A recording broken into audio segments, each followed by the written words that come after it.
Ustadz, ini lagi rame tentang seorang artis yang dia bikin statement, Ustadz. Wanita independen itu banyak, tapi laki-laki mapannya sedikit.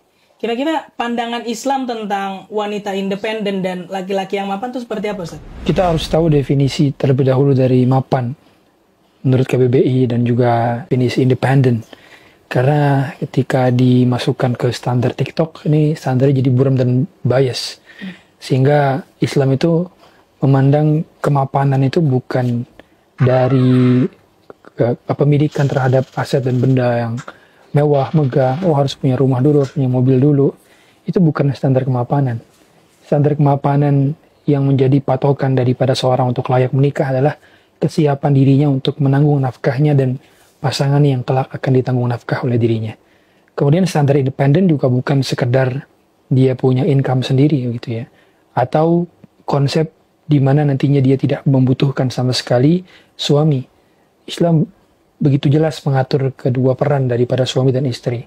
Artinya wanita yang independen tidak tercela dalam Islam. Dan kita lihat bahwa ibunda kita Khadijah radhiyallahu ta'ala anha adalah seorang wanita yang bahkan mempekerjakan banyak laki-laki di zaman tersebut. Dan beliau memiliki kecukupan dari segi ekonominya. Dan hal demikian yang menjadikan beliau bisa membantu dakwah Nabi SAW dari sisi ekonominya.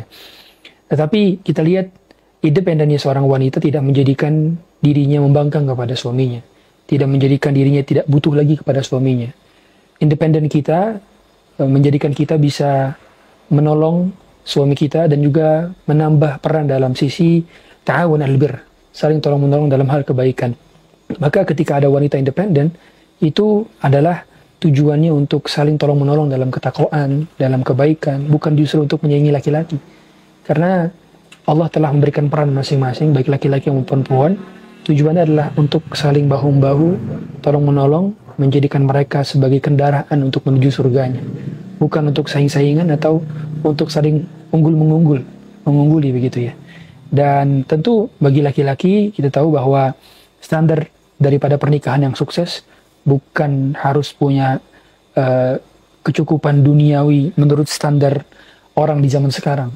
Ya banyak kita tahu standar orang di zaman sekarang kalau layak menikah ya harus punya penghasilan sekian puluh juta terlebih dahulu, atau punya kendaraan terlebih dahulu, atau punya tempat tinggal terlebih dahulu bahkan.